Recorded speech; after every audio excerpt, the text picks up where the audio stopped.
রাজনৈতিক প্রভাব এবং লুটপাট এটা করে ব্যাংকিং সেক্টরকে অলমোস্ট খালি করে দেওয়া হয়েছে।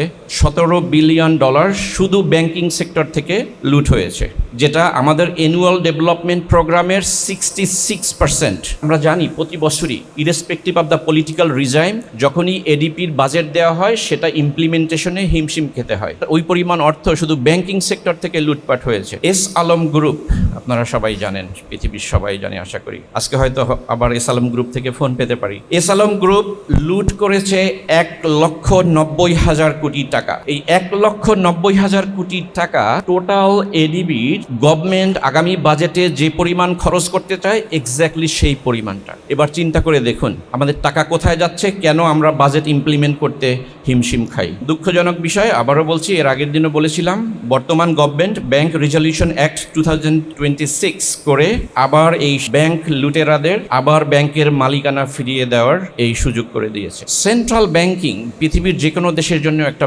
বিশাল গুরুত্বপূর্ণ বিষয়, যে কোনো অর্থনীতির জন্য। কিন্তু আপনারা জানেন 2016 সালে বাংলাদেশ ব্যাংকের রিজার্ভ চুরি হয়ে যায় $81 মিলিয়ন, যেটা সারা পৃথিবীতে আলোড়ন তৈরি করেছিল। এবং আমরা আশা নিয়েছিলাম আবার এই বর্তমান সরকার এই বাংলাদেশ ব্যাংক, যেটা আমাদের কেন্দ্রীয় ব্যাংক, এটাকে আবার সচল করবে। দুর্ভাগ্যজনকভাবে আমাদের মাননীয় প্রধানমন্ত্রী, আমার ধারণা শুধু বাংলাদেশে না সারা পৃথিবীতে রেকর্ড করেছেন। একজন ঢাকা ইউনিভার্সিটির, আমি সম্মান রেখেই বলছি, কারণ আমি central banking university of British কলাম্বিয়াতে আমি মানিটারি পলিসি সেন্ট্রাল ব্যাংকিং পড়াই। ওখানে আমাদের মাননীয় প্রধানমন্ত্রী ঢাকা ইউনিভার্সিটির একজন MA পাস অ্যাকাউন্টেন্টকে সেন্ট্রাল ব্যাংকের গভর্নর নিয়োগ দিয়েছেন, যেটা শুধু বাংলাদেশের না, আই গেস বিশ্ব রেকর্ড। যেদিন তাকে নিয়োগ দেওয়া হয়েছে আমি তার রেজিউমি পড়েছি, তার সেন্ট্রাল ব্যাংকিং এ কোনো অভিজ্ঞতা নাই। আপনাদেরকে আমি বলছি, এবং এটা কেন করা হলো, আই গেস মাননীয় প্রধানমন্ত্রীর হয়তো বিন্দু পরিমাণ ধারণা নাই একজন সেন্ট্রাল ব্যাংকের গভর্নরের পৃথিবীর যে কোনো জায়গায় গভর্নরের পোস্ট যে কোনো অর্থনীতির জন্য সেই দেশের যে কোনো মন্ত্রীর চেয়ে গুরুত্বপূর্ণ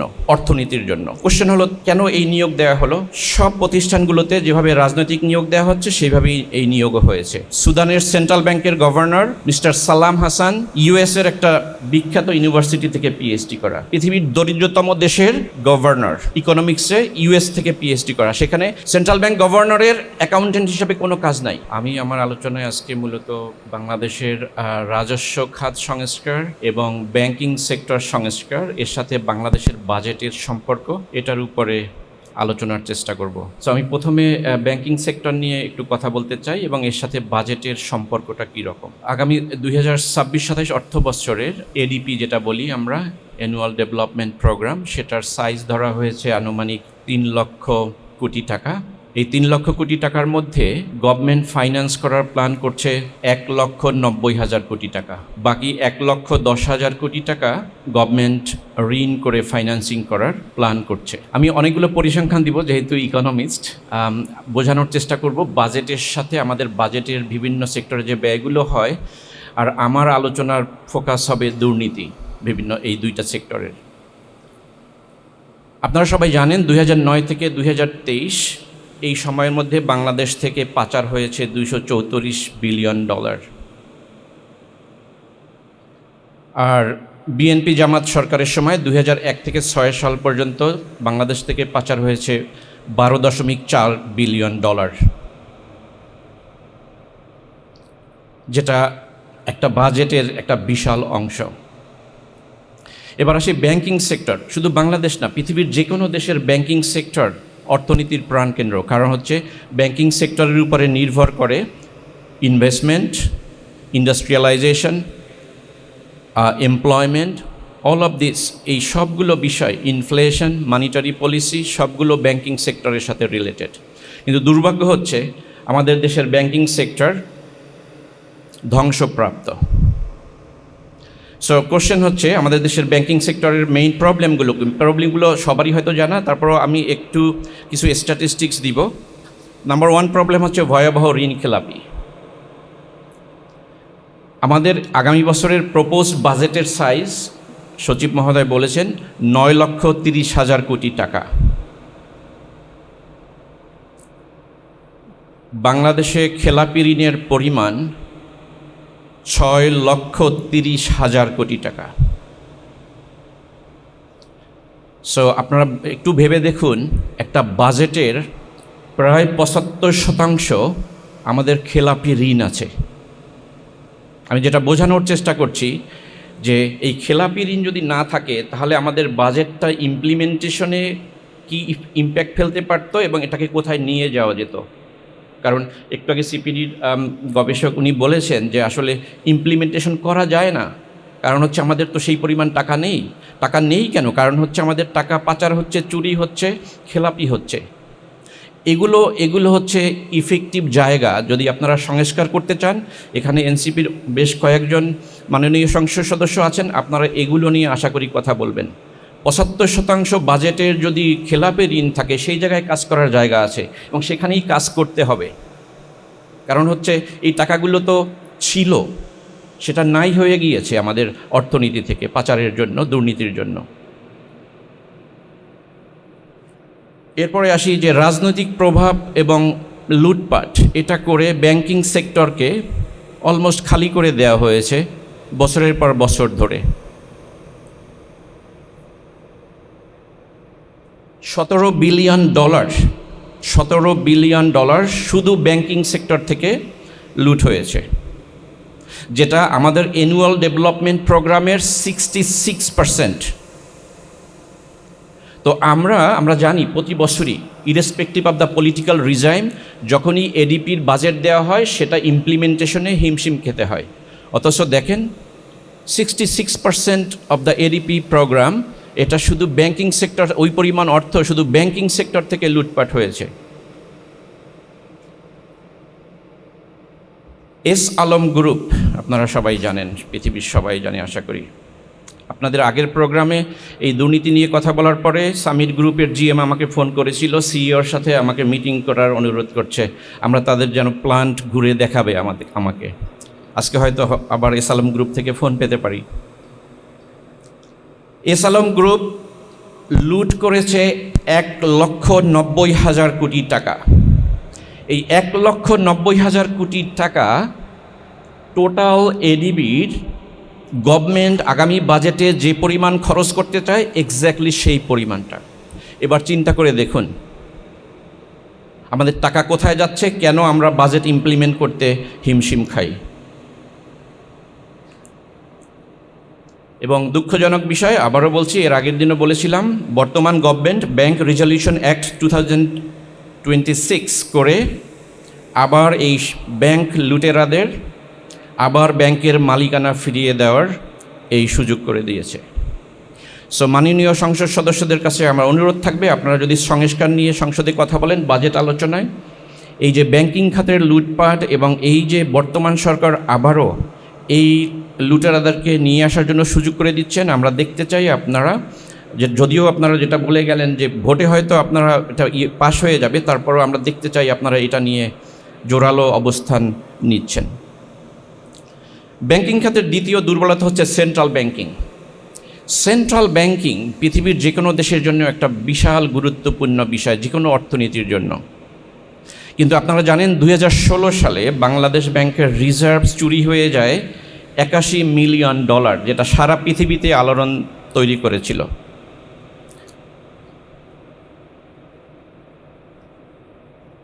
কি আজানের জন্য বিরতি নিব? আচ্ছা, থ্যাংক ইউ। $81 মিলিয়ন বাংলাদেশ ব্যাংকের রিজার্ভ থেকে চুরি হয়ে গেছে এবং আমরা জানি আমাদের এর সাথে রতি মহারতি সবাই জড়িত ছিল। এবং আমরা আশা নিয়েছিলাম আবার এই বর্তমান সরকার এই বাংলাদেশ ব্যাংক, যেটা আমাদের কেন্দ্রীয় ব্যাংক, এটাকে আবার সচল করবে। দুর্ভাগ্যজনকভাবে আমাদের মাননীয় প্রধানমন্ত্রী, আমার ধারণা শুধু বাংলাদেশে না সারা পৃথিবীতে রেকর্ড করেছেন।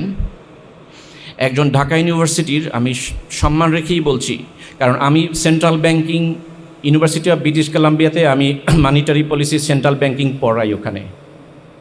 আমাদের মাননীয় প্রধানমন্ত্রী ঢাকা ইউনিভার্সিটির একজন MA পাস অ্যাকাউন্টেন্টকে সেন্ট্রাল ব্যাংকের গভর্নর নিয়োগ দিয়েছেন, যেটা শুধু বাংলাদেশের না, আই গেস বিশ্ব রেকর্ড। কারণ আমি তার রেজিউমি, যেদিন তাকে নিয়োগ দেওয়া হয়েছে আমি তার রেজিউমি পড়েছি, তার সেন্ট্রাল ব্যাংকিংয়ে কোনো অভিজ্ঞতা নাই। এবং আপনাদেরকে আমি বলছি, এবং এটা কেন করা হলো, আই গেস মাননীয় প্রধানমন্ত্রীর হয়তো বিন্দু পরিমাণ ধারণা নাই যে একজন চেন্ট্রাল ব্যাংকের গভর্নরের পৃথিবীর যে কোনো জায়গায় গভর্নরের পোস্ট যে কোনো অর্থনীতির জন্য সেই দেশের যে কোনো মন্ত্রীর চেয়ে গুরুত্বপূর্ণ অর্থনীতির জন্য। তো কোশ্চেন হলো, কেন এই নিয়োগ দেওয়া হলো? সব প্রতিষ্ঠানগুলোতে যেভাবে রাজনৈতিক নিয়োগ দেওয়া হচ্ছে সেইভাবেই এই নিয়োগও হয়েছে। এই পৃথিবীতে এখন সবচেয়ে দরিদ্র দেশগুলোর মধ্যে অন্যতম হচ্ছে সুদান।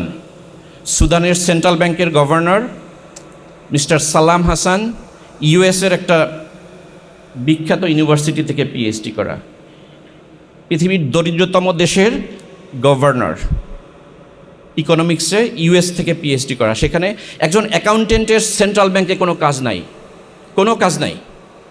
সেন্ট্রাল ব্যাংক গভর্নরের অ্যাকাউন্টেন্ট হিসাবে কোনো কাজ নাই। সো আমি আশা করব যে আপনারা যদি আর্থিক খাতকে রিপেয়ার বা রিফর্ম করতে চান, মাননীয় সংসদ সদস্যরা এই পজিশনগুলো যদি রাইট জায়গায় রাইট পিপল বসানো না হয় তাহলে সেই সংস্কার সম্ভব না। সো কথা হচ্ছে যে আমাদের ব্যাংকিং খাতে করণীয় কি? আমাদের আসলে আলফা জেনারেশন, জেনজির পরে যে আলফা জেনারেশন, করণীয় আমরা সবাই জানি। ক্লাস 8-এর একটা ছাত্র আমার ধারণা বাংলাদেশের, এরা এত সচেতন, তারা জানে করণীয় কি। সো প্রবলেম হচ্ছে দুর্নীতি। সো এই দুর্নীতি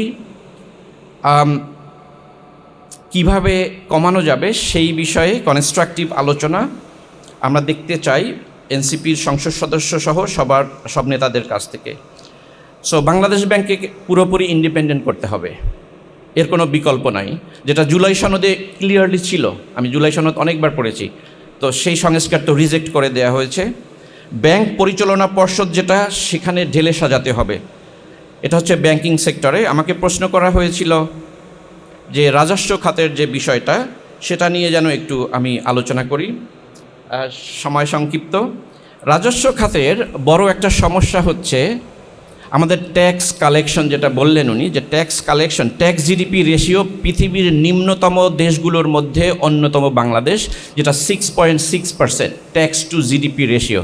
তার মানে হচ্ছে বাংলাদেশে যখন 100 টাকার জিডিপি উৎপাদন হয়, গভর্নমেন্ট মাত্র 6 টাকা ট্যাক্স পায়। উন্নত দেশগুলোতে এটা 25 থেকে 35, আমাদের পার্শ্ববর্তী দেশ ভারতে হচ্ছে 18% পায়, ভিয়েতনামে সেটা 19%, আমাদের দেশে 6.6% অনলি। এটার কারণ হচ্ছে আমাদের টিন হোল্ডার আছে 1,28,00,000 টিন হোল্ডার, এর মধ্যে 72 লক্ষ ইনকাম ট্যাক্স সাবমিট করেন না, রিটার্ন সাবমিট করেন না। 46 লক্ষ সাবমিট করেন, তার মধ্যে 30 লক্ষ কোনো ট্যাক্স দেয় না, কারণ তাদের ইনকাম ট্যাক্স ব্র্যাকেটের নিচে। ইফেক্টিভলি মাত্র 15 থেকে 16 লক্ষ মানুষ তারা আয়কর দেয় বাংলাদেশে। আমার স্ট্যাটিস্টিক্সটা একটু ভালো করে শুনুন। এই 15 থেকে 16 লক্ষ মানুষ বাংলাদেশে যারা ট্যাক্সেবল ইনকাম আছে, তাদের আনুমানিক 8%। সো যেটা করতে হবে, আমাদের ট্যাক্স রেভিনিউ বাড়াতে হলে এই যে 8% মানুষ ট্যাক্সেবল ইনকাম আছে, ট্যাক্স দেয়, এটাকে কমপক্ষে 50% নিয়ে যেতে হবে। আর দুর্নীতি নিয়ে কথা হয়েছে, এনবিআরের রিফর্ম দরকার, এবং গত সরকার চেষ্টা করেছিল, ইন্টারিম গভর্নমেন্ট, আমরা সবাই দেখেছি। যখনই এনবিআরের রিফর্ম নিয়ে কথা বলা হয়, সবাই এর সঙ্গে, দুর্নীতির সঙ্গে যারা জড়িত, সবাই রাস্তায় নেমে চলে আসে। গত বছর 2025 সালে এনবিআরের 3 জন কর্মকর্তার বিরুদ্ধে 146 কোটি টাকার তারা দুর্নীতিতে অভিযুক্ত হয়েছে, ট্যাক্স ফাঁকি দেওয়ার ক্ষেত্রে ডকুমেন্ট তারা জালিয়াতি করেছে। তো এই এনবিআরের দুর্নীতি প্লাস ট্যাক্স কালেকশনের ক্ষেত্রে যে দুর্নীতি, সেগুলো আমাদেরকে নিয়ে কাজ করতে হবে। ট্যাক্স বেস বাড়াতে হবে, আর আয়ের উৎসে ট্যাক্স কেটে নিতে হবে। এটা একটা, আমাদের আয়ের উৎসে ট্যাক্স কাটা হয় আমি জানি, কিন্তু আয়ের উৎসে, অর্থাৎ আমি কানাডাতে থাকি, আমাদের যেটা করা হয়, আমি এভরি পে চেক হাতে পাওয়ার আগেই টাকা আমার ইনকাম ট্যাক্সটা কেটে নেয়। এখানেও নেয়, কিন্তু সিস্টেমের ডিফারেন্সটা আছে। সো ট্যাক্স বেস বাড়িয়ে আয়ের উৎসে ট্যাক্স কেটে নিতে হবে। আমাদের দেশের আরেকটা সমস্যা হচ্ছে রেভিনিউ কালেকশনের ক্ষেত্রে আমাদের 85% এমপ্লয়মেন্ট ইনফর্মাল সেক্টরে, 85%। তো সেটা একটা বড় সমস্যা, কেন ট্যাক্স রেভিনিউ কম। আমাদের জিডিপির 35 থেকে 40% আসে ইনফর্মাল সেক্টর থেকে, যেটা ট্যাক্স কালেকশনের ক্ষেত্রে একটা বড় বাধা হয়। আর আমাদের যেটাকে বলি ব্ল্যাক ইকোনমি, সেটাও প্রায় জিডিপির 20 থেকে 30%। সো এই যে প্রবলেমগুলো বলছি, এগুলো সবগুলোর সাথে আসলে দুর্নীতি সম্পৃক্ত।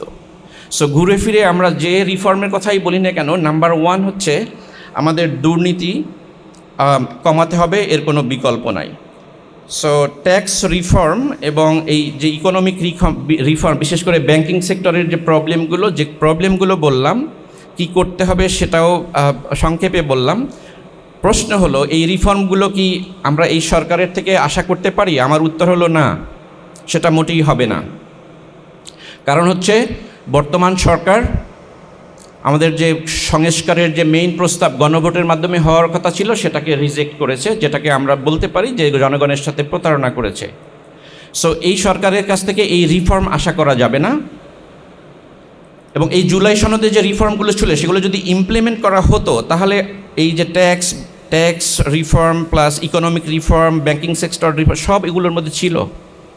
এবং ছিল বলে জেনেই তারা কিন্তু এই গণভোটটাকে রিজেক্ট করেছে, কারণ তারা সংস্কার চায় না। কারণ সংস্কার করা মানেই হচ্ছে দুর্নীতি কমে যাওয়া।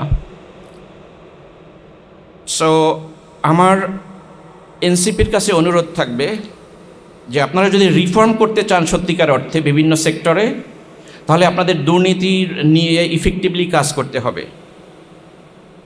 আমি আশা করব 5ই আগস্ট আমাদের নাহিদ ইসলাম এবং হাসনাত আবদুল্লাহ এখানে আছে, এটা আমার ব্যক্তিগত মতামত। 5ই আগস্ট তারা মাননীয় প্রধানমন্ত্রীকে বিশ্বাস করে, আমি মনে করি সেটা ভুল করেছে। 5ই আগস্ট রাতে সেই ভুলের মাসুল জাতি দিতে শুরু করেছে এবং আরও অনেক বছর দিতে হবে। আমি এনসিপির নেতাদের কাছে আমার অনুরোধ, তারা যেন এই সংস্কারের বিষয়ে সংসদে এবং সংসদের বাইরে শুধু বক্তৃতা না, ইফেক্টিভলি কীভাবে পলিসি মেকিংয়ের ক্ষেত্রে গভর্নমেন্টের উপরে প্রেশার ক্রিয়েট করে যতটুকু আগানো যায়, সেই প্রেশারটা তারা অব্যাহত রাখবে। তারা যদি সেটা করতে ব্যর্থ হয়, তাহলে কিন্তু এনসিপি ও জনগণ দ্বারা প্রত্যাখ্যাত হবে। আমরা সেটা মোটেও চাই না। দেশের তরুণ প্রজন্ম কিন্তু আপনাদের দিকে তাকিয়ে আছে। সো আশা করি এনসিপি সেই ভূমিকা সংসদের বাইরে শুধু বক্তৃতা নয়, তারা কাজ করে দেখাবে যে তারা সংস্কারের জন্য অপোজিশনের থেকেও তারা যে ইফেক্টিভ ভূমিকা রাখতে পারে, সেটা যেন সেই চেষ্টাটা তাদের অব্যাহত থাকে। ধন্যবাদ সবাইকে।